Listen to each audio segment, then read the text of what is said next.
फरमाते हैं कि मैं ना मजदूर लेने गया, बगदाद के चौक में मजदूर बैठे होते थे। तो मेरी उन मजदूरों में से ना एक नौजवान बच्चे पे नजर पड़ी।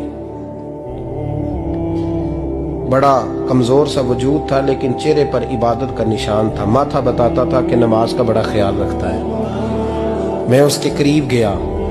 चेहरे भी बड़ा कुछ बताते हैं ना, चेहरों में भी बड़ी रानाई होती है। फरमाते मैं करीब गया, मैंने उसको कहा बेटे मजदूरी करोगे? तो कहने लगा मजदूरों में बैठा हूं तो हुजूर मजदूरी के लिए ही तो बैठा हूं। तो मैंने कहा कि चलो फिर। कहने लगा नहीं मेरी कुछ शर्तें।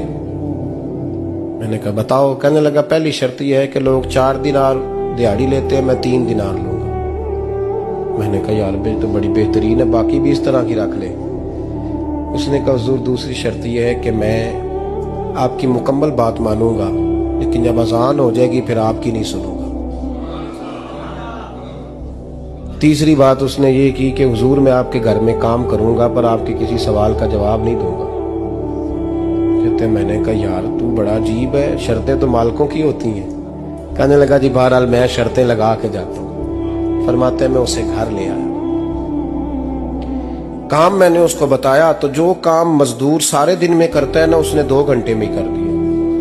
हमारे मजदूर सिगरेट पीने में भी तो आधा घंटा लगाते हैं, वो चाय पीने जाएं तो पौना घंटा वहां। उनको भी तो दयानतदारी करनी चाहिए कि नहीं करनी चाहिए? ने मुआहदा किया है ना जी, तो पूरा उतरना चाहिए ना। कहते 2 घंटे में। अब काम जब बंदा शुरू कराता है तो काम और निकल आता है। कहते काम मैंने उसको और बता दिया, वो करने लगा। उसने मिट्टी निकाल के रखी थी बाहर रास्ते में, तो अजान हो गई जोर की। उसने वहीं कुदाल छोड़ी कही और चलने लगा। तो मेरा बेटा कहने लगा इसको जरा बराबर कर दो। कहने लगे चुप कर जा, तेरे बाप से बात हुई थी। जब अजान होती है तो मैं किसी और की नहीं सुनता, सिर्फ अल्लाह रसूल की सुनता हूँ। कहते मस्जिद चला गया, नमाज पढ़ के आया तो दोपहर का वक्त था। मेरी बीबी कहने लगी इसको को खाना खा ले। कहते हमने कहा खाना खा लो। तो कहने लगा मैंने रोजा रखा, रमजान भी नहीं था, नफली रोजा रखा हुआ।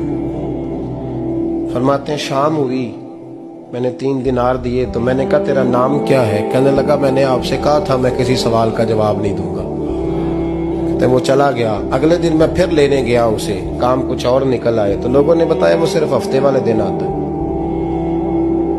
मैंने कहा क्यों? कहने लगे जी वो कहता है मेरा हफ्ते का खर्चा 3 दिनार है। जब 3 दिनार कमा लेता हूं तो बाकी सारा टाइम अल्लाह रसूल की जिक्र में गुजार दिया करता हूं।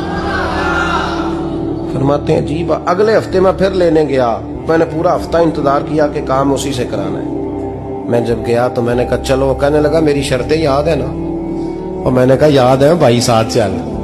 फरमाते हैं काम कराया। 2-3 हफ्ते वो आता रहा। एक हफ्ते में गया तो लोगों ने कहा हुजूर आज नहीं आया।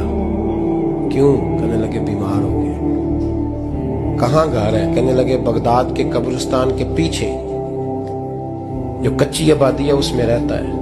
फरमाते मैं गया, दरवाजे पे दस्तक दी तो कहने लगा हुजूर आप हैं? दरवाजा खोला है, आ जाइए। फरमाते मैं अंदर गया तो मैंने कहा तुम्हें कैसे पता चला मैं आया हूँ? कहने लगा हुजूर अल्लाह वाले हो, आप नहीं आना था, वरना अमीर तो गरीबों का पता लेने कोई नहीं आते। कहते मैं करीब गया तो कहने लगा मैं आपका इंतजार कर रहा था, तेज बुखार है, तप रहा। जेब से कुछ पैसे निकाले। कहने लगा ये पैसे रख ले। एक अंगूठी निकाली। कहने लगा हुजूर आज रात को मेरा इंतकाल हो जाएगा, इन पैसों का कफन खरीद के सुबह जनाजा पढ़ के मुझे दफन कर देना, और जब दफन करो तो ये अंगूठी लेके असर के बाद हारून रशीद के पास जाना। आप उसे कहना मैंने मिलना है पर वो आपको टाइम नहीं देगा। आप उसको आवाज दीजिएगा कि तेरी एक अमानत है मेरे पास। फिर वो आपसे मिलेगा तो अंगूठी दे दे, फिर आप मेरी तरफ से फारिग हैं। हजरत फरमाने लगे तेरा नाम? और कहने लगा हुजूर वक्त थोड़ा है, आज रात मैंने जाना है, बड़ी लंबी माफी मांगनी है रब करीम से, अगर मुनासिब समझे तो मुझे अपने रब से तन्हाई कर दे। फरमाते मैं आ गया पर उसकी बातों ने मुझे सारी रात सोने नहीं दिया। फरमाते सुबह बड़ी मुश्किल से सूरज निकला, मैं गया दरवाजे पे हाथ रखा तो दरवाजा खुला हुआ था। अंदर दाखिल हुआ तो खुशबुएं मेरा इस्तकबाल कर रही थी।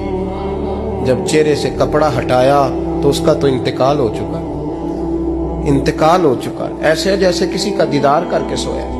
कहते मैं तो 2 आदमी ले गया था जनाजे पे, पर पता नहीं दुनिया किधर किधर से आई, कहां कहां से। अखा जदों मीटियां जमाना मैनू रोवेगा, अपना ते अपना बेगाना मैनू रोवेगा।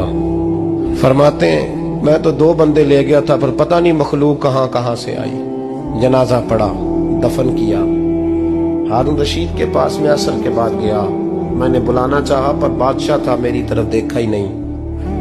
मैंने उसको कहा तेरी एक अमानत मेरे पास है। फरमाते हैं मुझे कोने पे ले गया, क्या बात है, कमरे में बुलाया, मैंने अंगूठी दी। हारून रशीद तो चीखे मारने लगा, कहने लगा अंगूठी वाला कहाँ है।